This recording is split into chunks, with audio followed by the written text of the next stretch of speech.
Travis, my good soul. There were two videos recommended to me today. One was about a prediction of the prophets to those who migrated up to Idaho, the Mormons.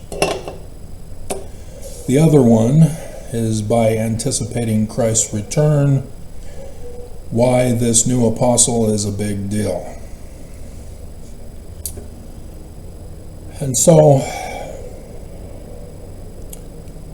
as much as I laughed at the first one and face-palmed on the second,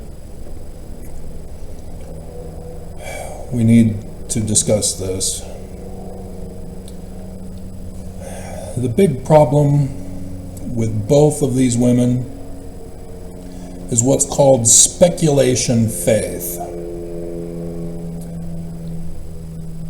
It's where your beliefs are based on speculation, not on anything tangible, anything true. In order for faith to produce the results, it must be based on reality. And that's why the scriptures tell you to run the test of seed to see the fruit produced. It's not about having the seed. It's not about acting upon the seed.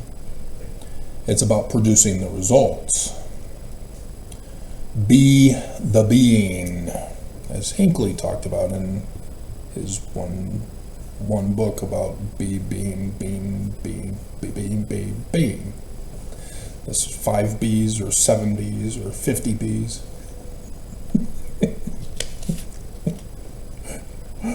B. So the first one,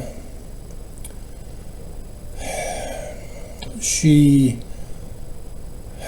held off on explaining what the prophecies were as she gave an introduction about Mormons coming to the valley and then being told to go to Idaho. She left out some crucial historical facts so that she could remain faith promoting. Can't do this. As Mormons, we are told to do it, but we can't do it. Because when other people find out the full historical information, they'll then ask you about it. And if you've ignored it and hope it went away, you aren't going to be able to answer the people who have the questions. Because you are the front lines for the representation of the church. The leadership are only the figureheads. They never commune with the common folk, let alone those who are not members. And so you are on the front lines to set the example for the whole church. And any failure on your part will reflect on those of the world upon the whole church. This is what Joseph Smith meant for those missionaries that were preaching falsehoods about his church and the Book of Mormon in 1832 in September, section 84 of the Doctrine and Covenants, that put the whole church under condemnation. Because those people who are being told lies about the church now assume that the whole church are those lies. And that has consequences. In the Book of Mormon, you have the sons of Mosiah and Alma, the younger, who were going around lying about the church and setting bad examples to the members of the church and those who were not members. And they caused severe damage because they were the sons of highly important people who were the leadership of the people. And so when they were struck down and compelled to believe, casting out the demons from them, those teenagers, they tried to repair the damage, and it was too late.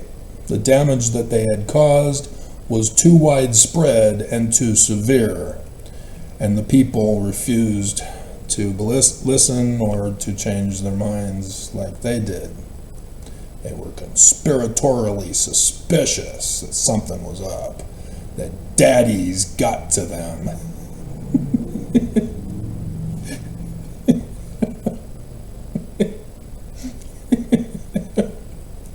And so that required that they instead go to the Lamanites, which was far easier than the Nephites. Far easier.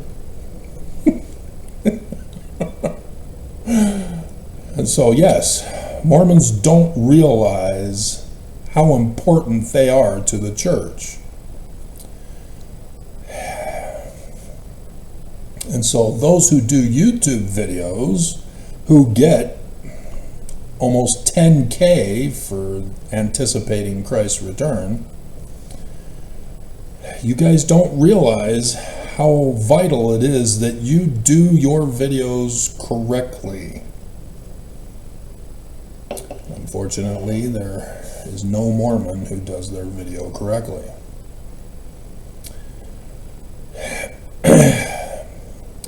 After the Idaho prophecy woman talked about the incomplete history of going to Idaho,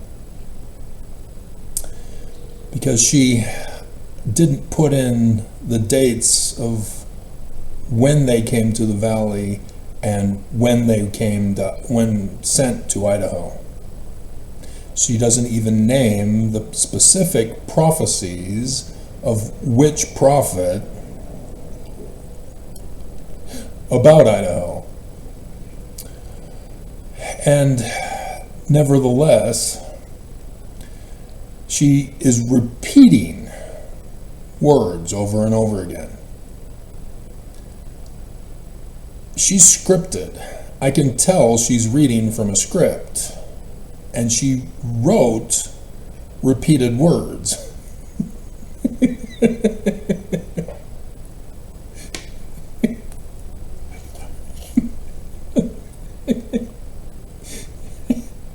I still remember grade school being told to avoid using the same word twice in a report, to find other words to express what you're trying to say. But these videos that I do, they're not scripted. So yeah, you'll not only hear repeated words, but oops, I made a slip up of the word or forgot a word, or little simple errors like that because I don't edit this.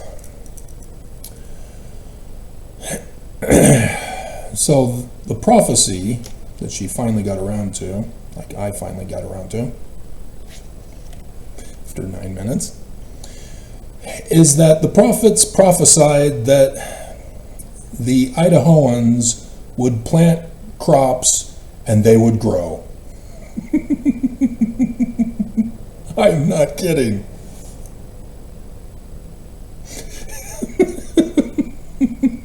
The church is now true. We're done. Pay your tithing.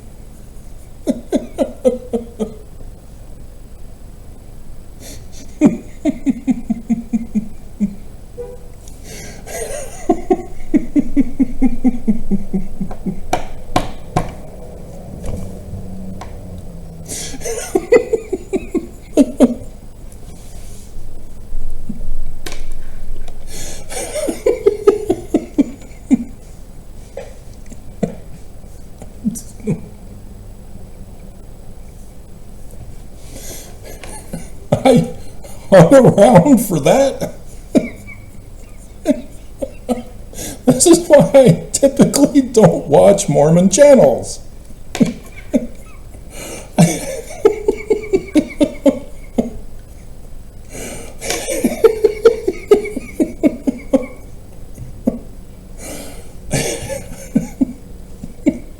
See,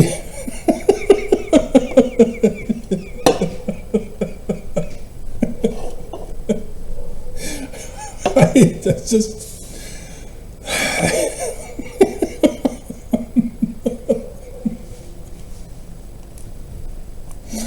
Oh my God.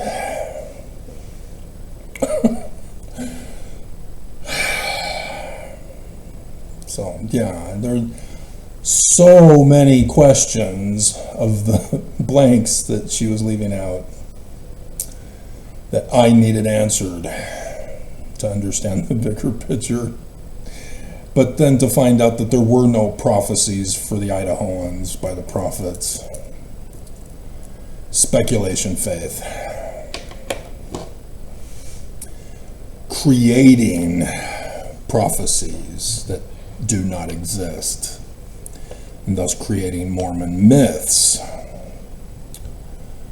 which is a major thing in the Church of Jesus Christ of Latter-day Saints because of the lack of the leadership. Oh my God. The other one, she's a Canuck. And she's married. You can hear at least, I think, 2 kids. And they're infants or toddlers. And I think I heard a dog. I would assume that the dog is not babysitting. You never know. Or that the husband is there while she was doing the video. She was talking about the new appointment of Gerald Cassé, and you can tell she was excited. Canucks are also French for the most part, except for the Mormons who went up. And some of them are French, but as the Frenchies were able to occupy Canada, the French language still exists to this day. And even in Alberta, they have on their products both French and American English texts. And so you can learn French and English as you grow up in Canada. She, being a Mormon, newly married, newly with babies, nonetheless is excited about a French apostle because of her being Canadian. And you can tell that she is overjoyed for someone different than a Utah white man.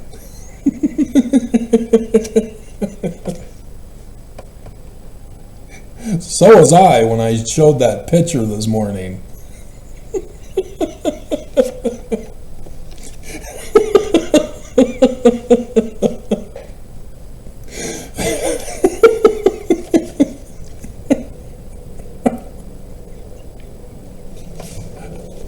See, there's a big difference. I not only study the church and the scriptures and news, both locally, nationally, and worldwide.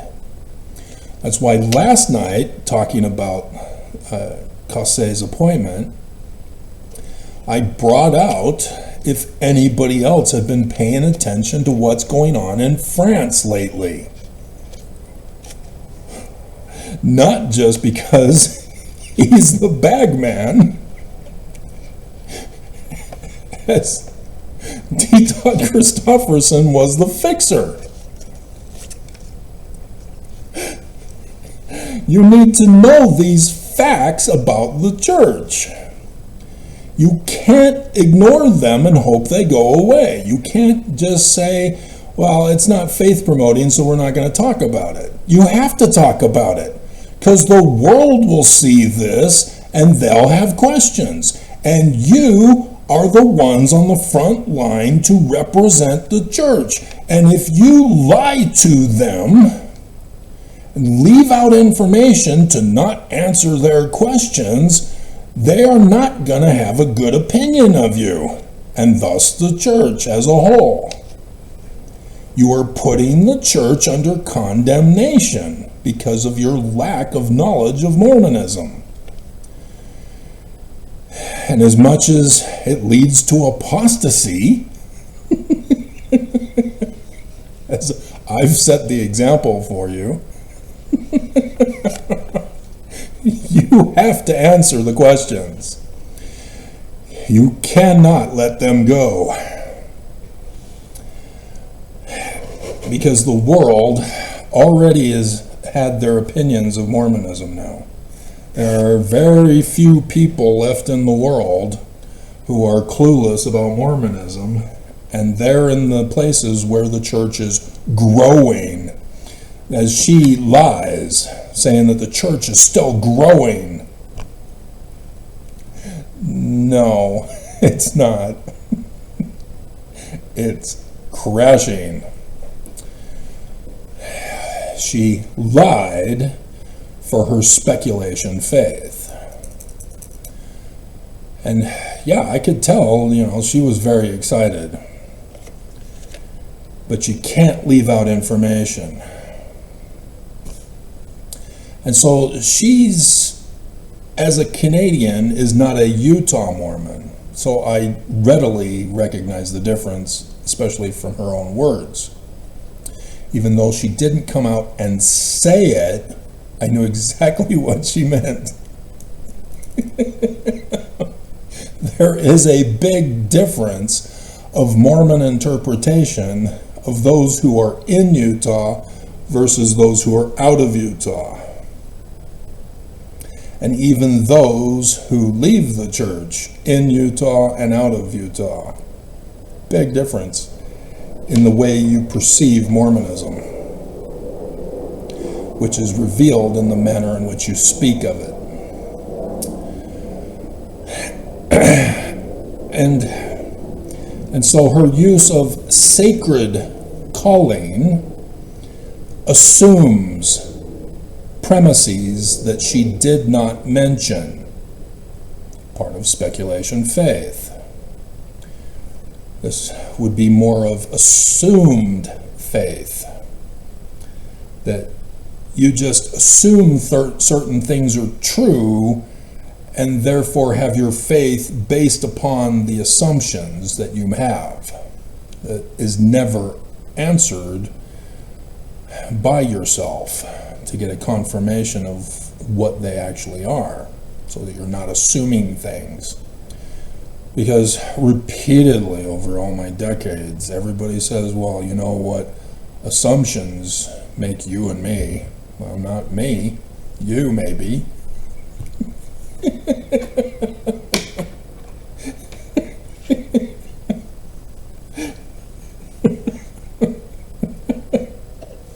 I don't assume. So if you're assuming, don't drag me into it.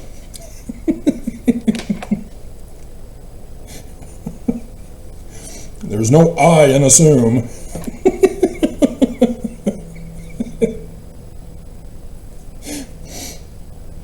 I noticed that she's been influenced by psychologists, whether directly or indirectly. That is also a disturbing feature, and it was kind of distracting. She had a stress ball that she had to squeeze during the video. You know, I've got my pen that I fidget with. But that's because this is informal. There's no script. And I'm bored, I'm waiting for Zion. This is a fluff video.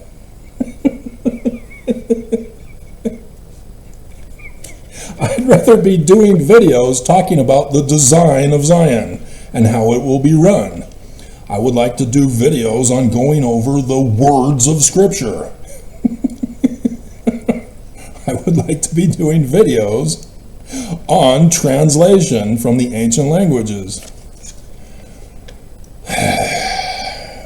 So yes, I've had to sacrifice my life to do things that I don't want to do, trying to save Mormon lives. And what thanks do I get for it? It's all in vain.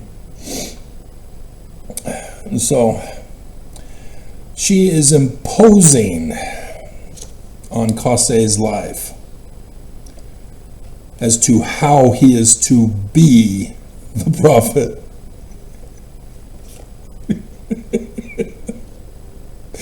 Going over his career and his life, thinking that that is the Lord's hand in preparing him to be an apostle, and therefore speculating on what he will say in future general conferences and what he'll be used for.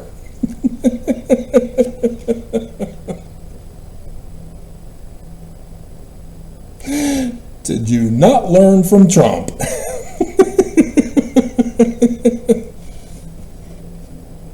Everybody assumed that Trump would do their will and lock up Hillary.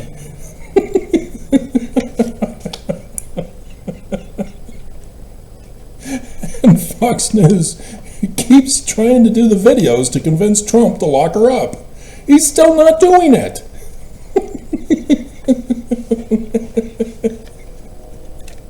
He's still not doing it.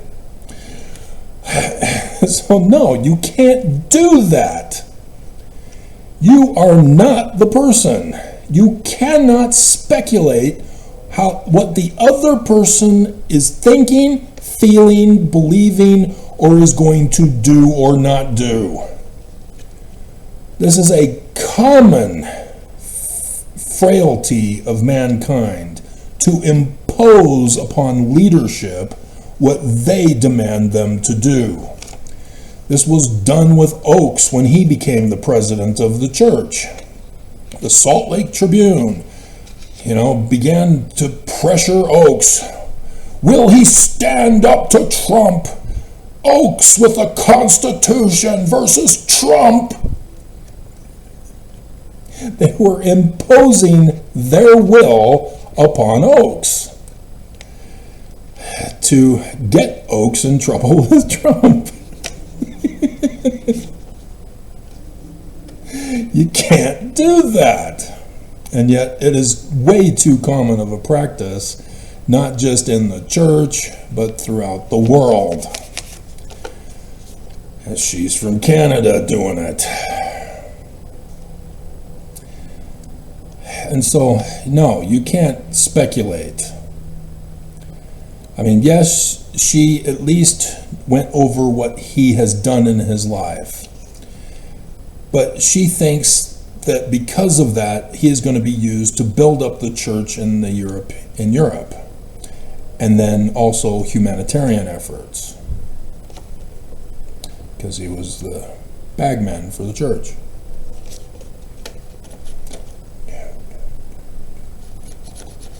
He's being rewarded. Paul Adams, who used to be a bishop, was silenced by the church. He knew that once you become an apostle, you get $1 million reward as well as a non-disclosure hush money payment. $1 million to become an apostle. Kasse now just became a millionaire.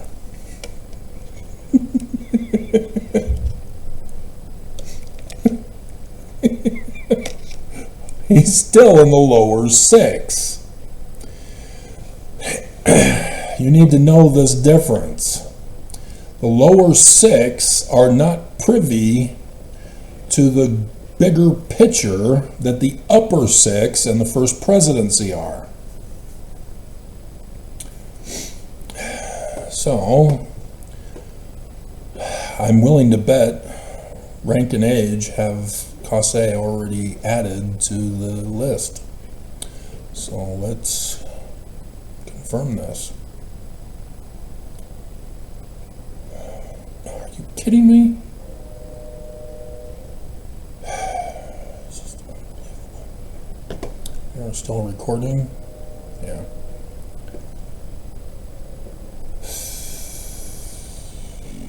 Okay.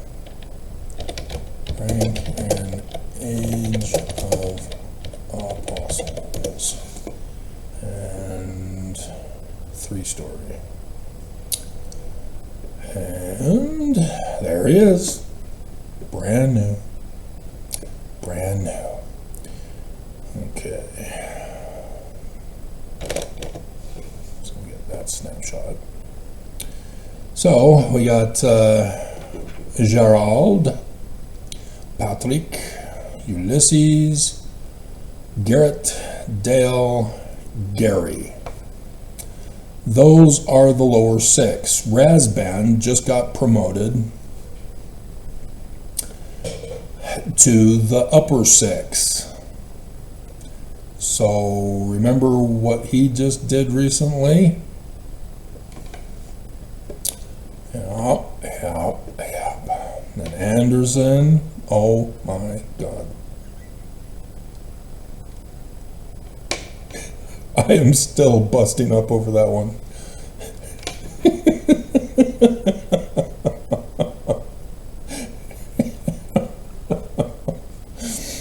And so these upper six now know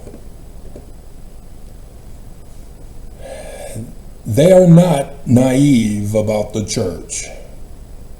They know what they will not tell you, the general membership. The lower six may still not know yet, but the upper six now know. Not the full amount. That's probably privy to the first presidency and the president of the 12. But I am going off of criminal organizations and the hierarchy of knowledge so that plausible deniability can be had to protect them from criminal prosecution. Plus, Freemasonry, the Scottish Rites specifically,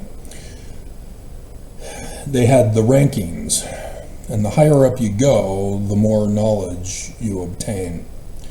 And when they were infiltrated by the Illuminati pre-1826, 9/11, there was that concern that William Morgan had stolen, having obtained their plot to overthrow the United States of America using the biblical calendar dates to coordinate their coup. And what do you know?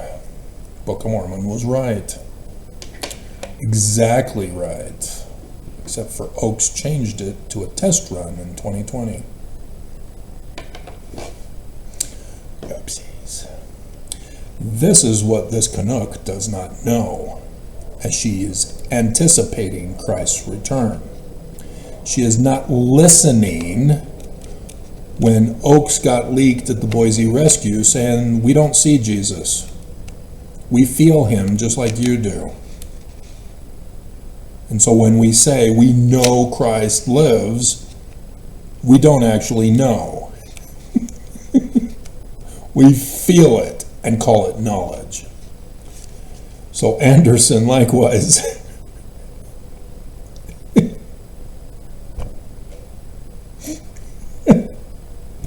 The statue idol God Jesus is now the living Christ. You have to pay attention to the wording. His was scripted. He is reading off of a script. He does not have the excuse that I have. He has to edit it several times in my case.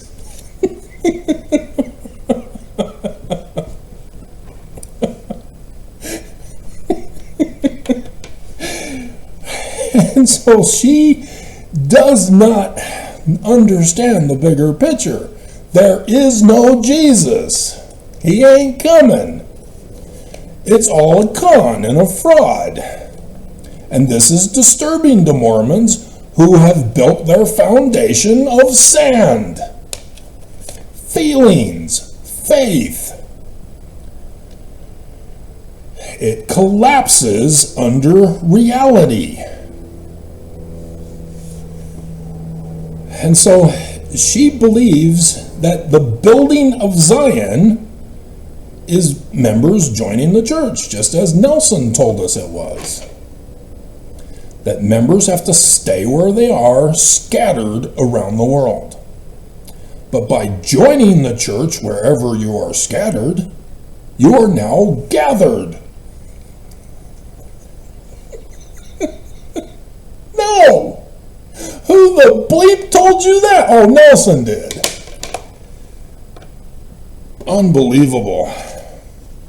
So my generation of studying scriptures Mormons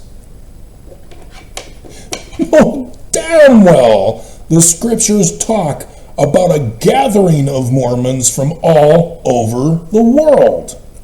Even Heber C. Kimball's attest, where he says that it's going to get so bad and so violent in the latter days that the elders are going to be forced to have to come home to Utah. And that they're going to have Zion built in Adam-on-Diamond. Just as John Taylor likewise said, Utah will be decimated, and the saints will build Zion in Adam-on-Diamond. You thought it was Independence, Missouri, did you? So did I. Until I read the Joseph Smith Papers, 19 July 1840. Oh, it's not Adam-on-Diamond either.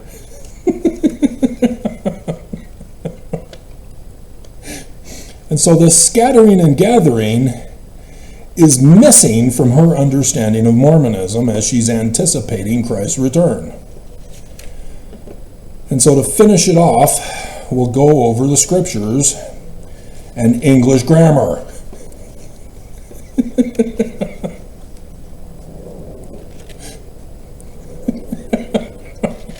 So that you may know and understand and not be confused. Right? Section 103, verses 15 through 18. Behold, I say unto you, this is Joseph Smith dictating to a person who wrote this down, and Joseph Smith had it edited so that it would get published, even though Brigham Young was the one who put it in 1844, I believe.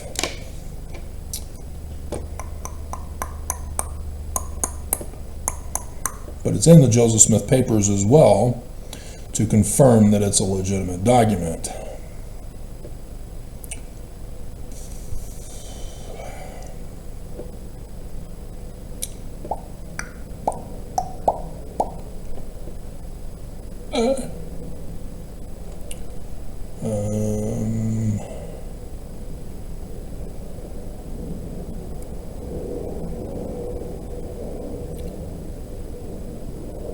There you are.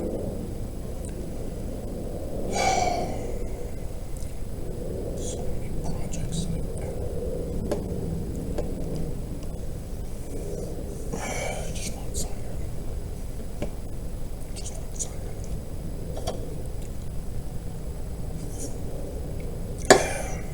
Now, even though this comes from Wikipedia, I've already confirmed from the actual editions.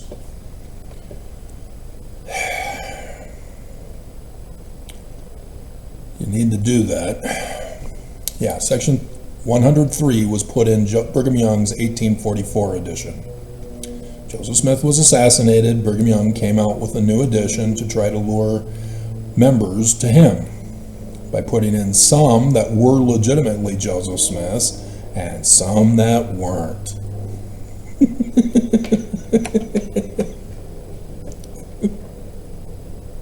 I found the original document of section 119 in the future.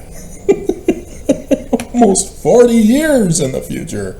There it is. There's the original document of section 119.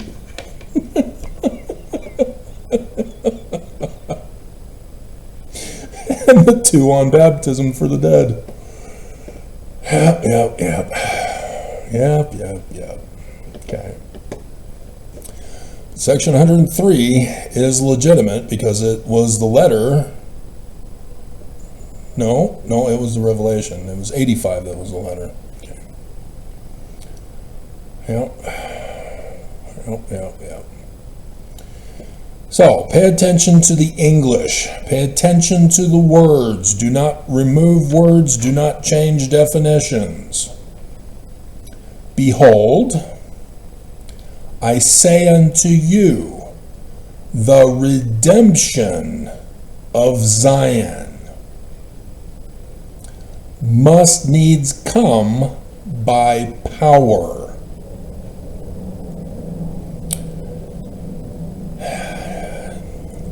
You need to know what power is. Is it physical power?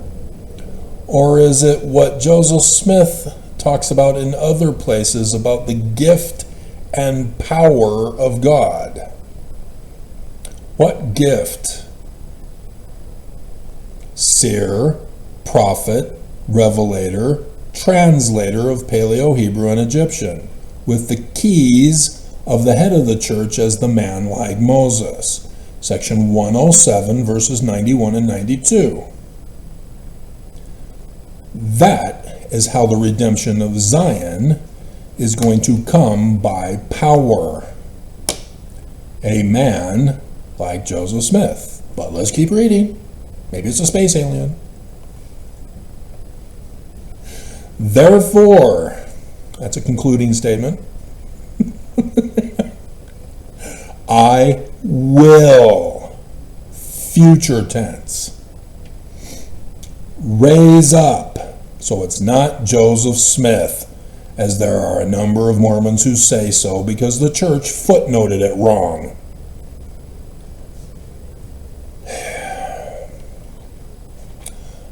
Unto my people, to Mormons. In the future, a baby will be born among Mormons, born in the covenant Mormon. In the future. Anybody confused yet? Do we need to go over the alphabet? I hope not. A man. Anybody confused on a man versus a woman?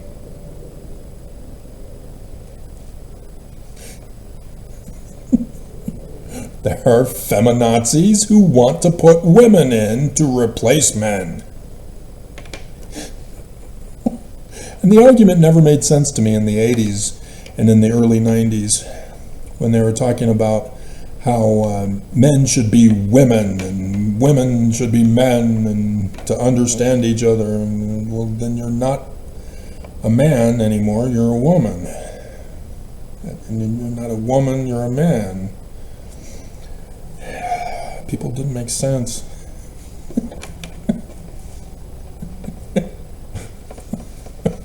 And they're trying to confuse science with that stupidity. Well, if you are able to manipulate the sperm to change from man to a woman, then it's a woman that's going to be produced from the sperm, not a man. So why are you, I don't understand why you're freaking out.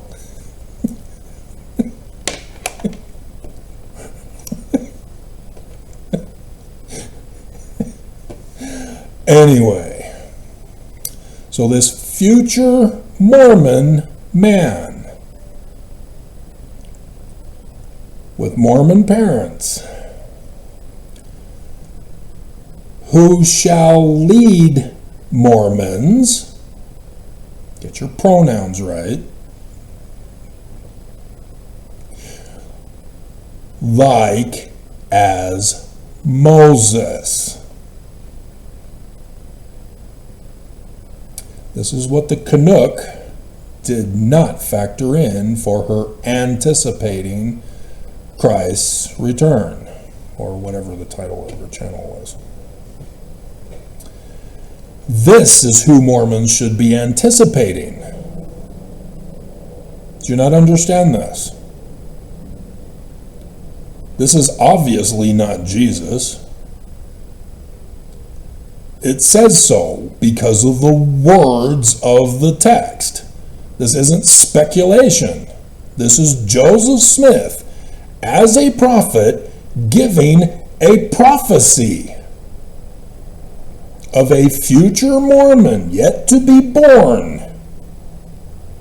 who will redeem Zion like Moses did.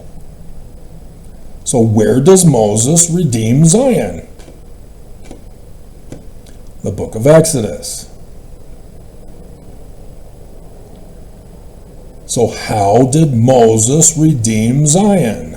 You need to read the story, even though it's translated incorrectly.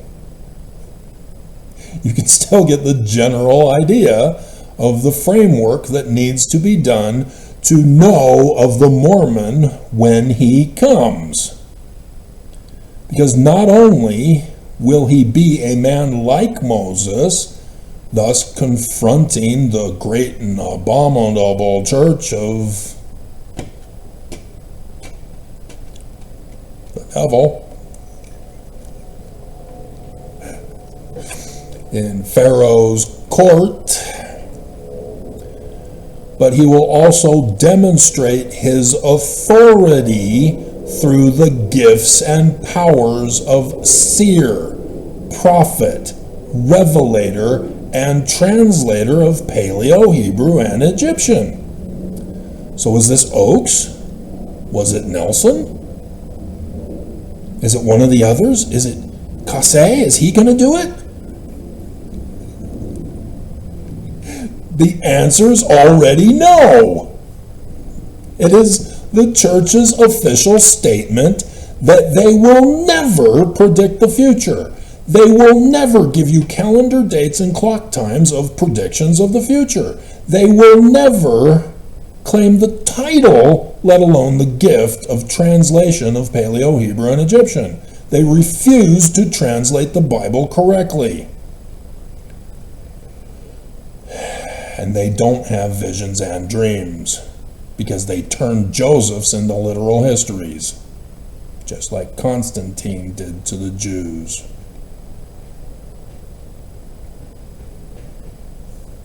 And the Romans, and the Greeks, and the Assyrians, and the Persians, and the Babylonians, and the Sumerians, and the Hittites, and the Canaanites, and the Philistines, and the Egyptians.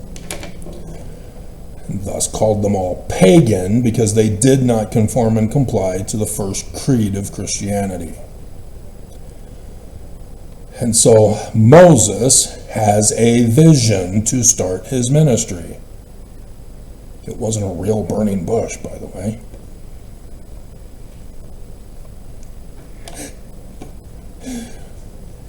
And he prophesies. These things are going to happen. Creeping death. It's coming. And he parts the waters. Drought. For Mormons to pass through on drought. Oh, wait. We're not there yet, are we? We are likening the scriptures unto ourselves before continuing to read that, oh, right. For Mormons are the children of Israel and of the seed of Abraham. So we can put Mormons in the Exodus story and that Mormon in the future, or is it the past now? Did you run the test? Well, you didn't know about it? You're just finding out for the first time? Exactly.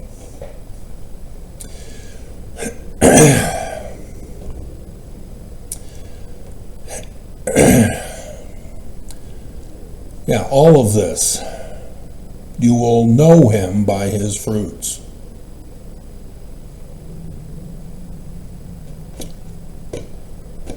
And I just did the video the other day, and I still think it's on the main video page, homepage video.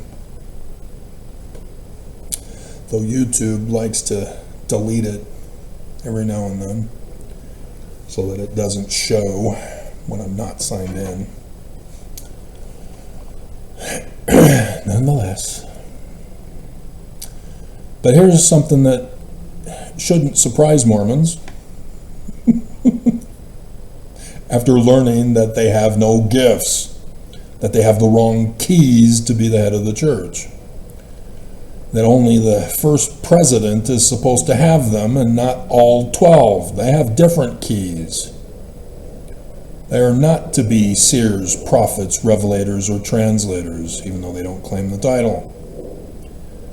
They are the keys of Peter, James, and John for missionary work, to go out and preach the Book of Mormon, to open up churches where there are no churches, and then get out of there and let them run it and go to another location and open up churches.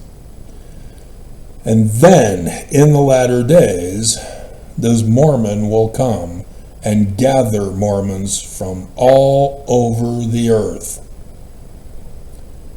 Because it's all over scriptures. You can't miss it. And here they're talking about Mormons being gathered by a Mormon, who Mormons are in bondage to the great and abominable church. This is why the church didn't footnote this correctly.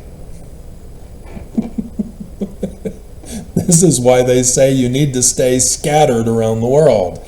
But you're gathered by joining the church and paying the church money, being in bondage, yoking yourself to Jesus. Do you see how vital it is to know English in this particular case? That to translate it into any foreign language must be accurate, so as not to ruin the original intention of Joseph Smith. The Bible was screwed up because they mistranslated, misinterpreted, and created new definitions of words.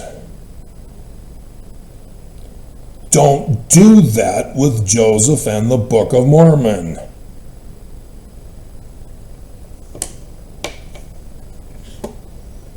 So,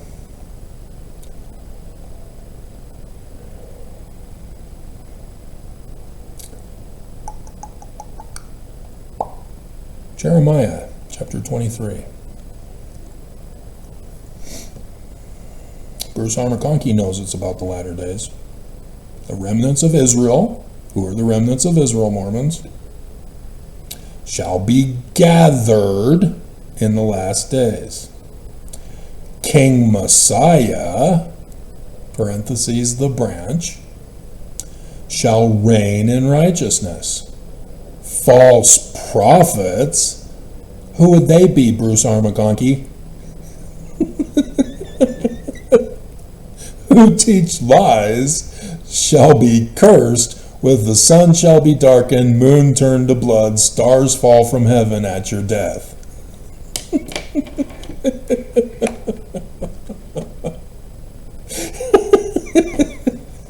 Just like the presidents who died under the curse of Joseph Smith in like manner.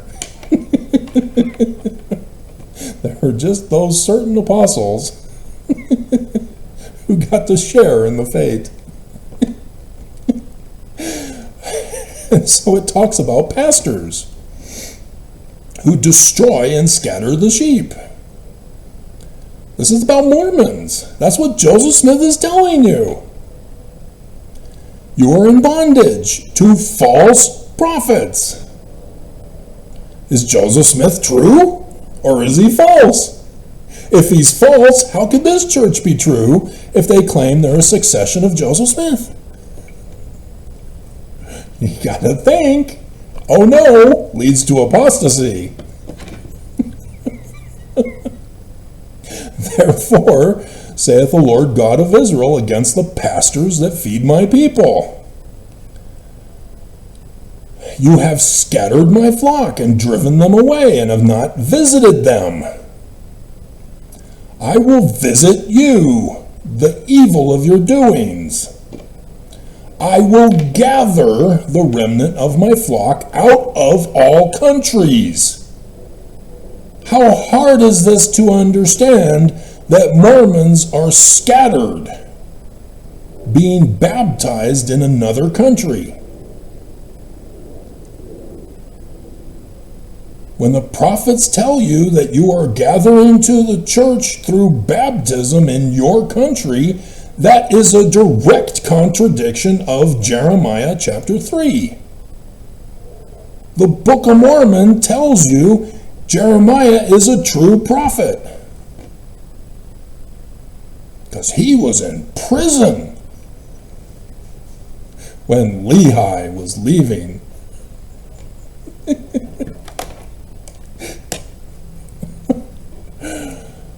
You're supposed to be gathered, rescued, come out of Babylon physically, not spiritually, though yes, also spiritually. He is talking physically here, a physical gathering out of all countries, and will bring them again to Zion, the remnant of Zion, the redemption of Zion, the man like Moses. And so shepherds shall feed them, and they shall no more fear, nor be dismayed, neither shall they be lacking. They're Mormon and they lack? Huh. Is it because they don't have a storehouse for their reward?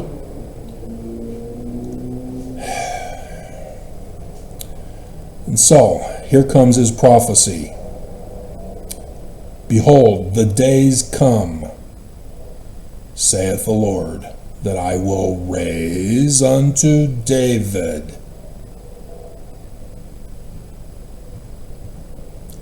a righteous branch. Don't worry about not understanding branch, that it comes from the first death of Osiris at Beirut, Lebanon. Ezekiel 17, the parable of the eagle. That's where he goes. The branch takes it to America, San Francisco Bay Area. Lives in Oakland, moves to Michigan. Remember, this is the Mormon. And then goes to the top of the mountains. The Mormon. And a king shall reign and prosper, and shall execute judgment and justice in the earth. In his days, Utah shall be saved. Do you know about phonetics? And how there are certain words that are spelled differently, but sound the same. For example, if I said past, spell past. Do you spell it P-A-S-T or P-A-S-S-E-D?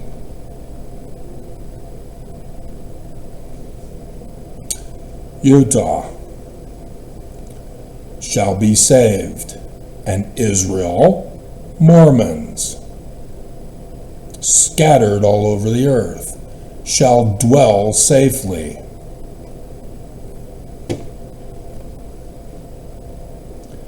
See how applying Joseph Smith's prophecy changes what you used to know about reading this.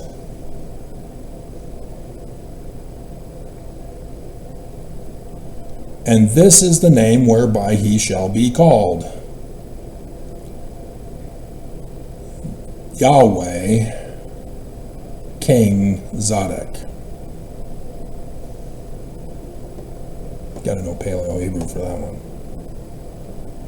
The N is not our, it's the suffix determinative for king. Zadok, righteousness. How would I know that? I certainly couldn't have the gift of translation of Paleo Hebrew and Egyptian, could I? Therefore, behold, the days come, saith the Lord, that they shall no more say, the Lord liveth, which brought up the children of Israel out of the land of Egypt. Hey, that's the man like, or that's Moses. But the Lord liveth, which brought up and which led the seed of the house of Israel out of the north country, and from all countries whither they had been driven, and they shall dwell in Zion, their own land. Joseph Smith tells us that the New Jerusalem is in America.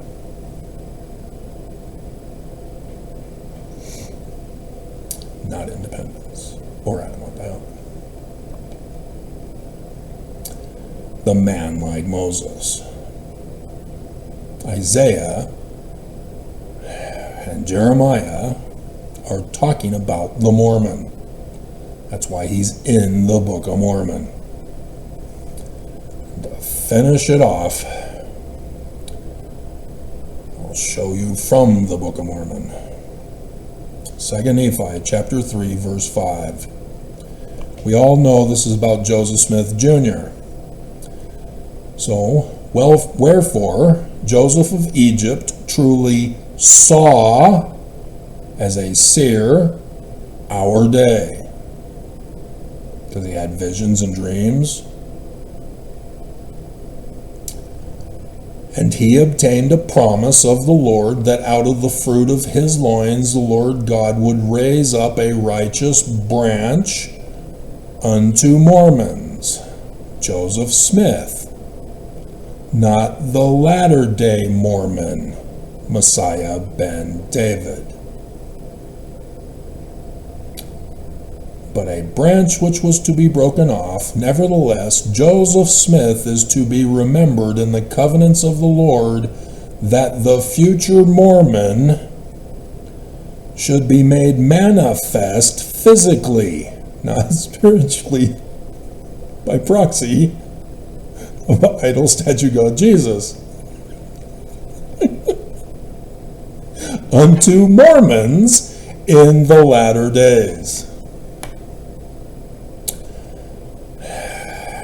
by the Spirit of power, in the Spirit of power. Seer, prophet, revelator, translator of Paleo Hebrew and Egyptian as the man like Moses.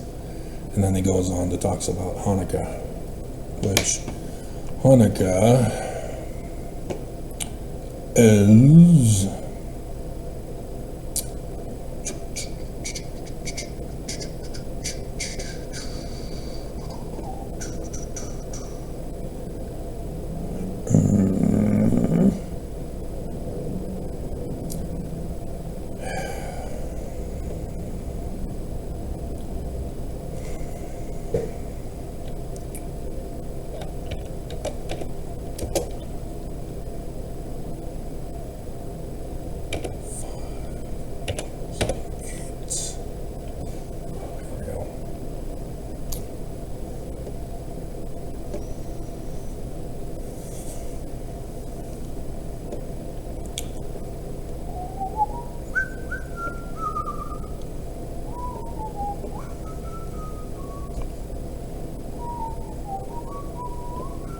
see, even though they've backed off for the most part ever since I brought out the Danite documents the other week, I still don't trust them.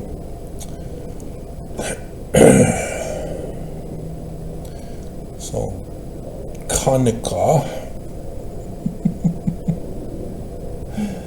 is December 15th to the 22nd, next month.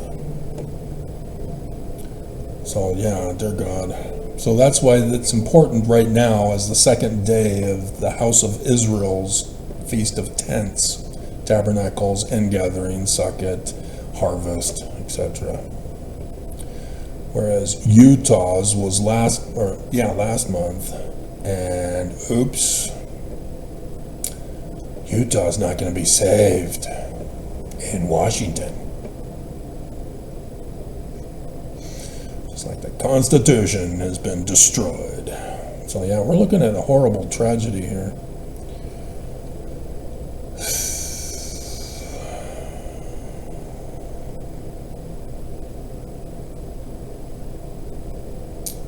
Horrible tragedy, the 25th, huh? Okay.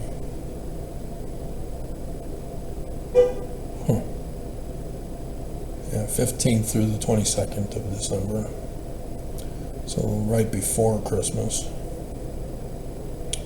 rather than during or after this time around. But yep, day 2. So 12th is the 7th day. It's unclear if the House of Israel had that 8th day like Judah did. Because that's important to know when you go over your Exodus story and when Moses left. After Pharaoh fell and transferred authority to Moses. And then Moses then took the house of Israel to Zion, to build Zion with tents. Thus the Festival of Tents, similar to Passover, as a remembrance of the Exodus. Day 2, guys. Day 2. So yes, Mormons are anticipating speculative stuff that will not occur. All you had to do is read the scriptures and understand and correctly interpret what you read using English grammar. And you will know the truth and not be confused by putting Christian interpretation over what is said.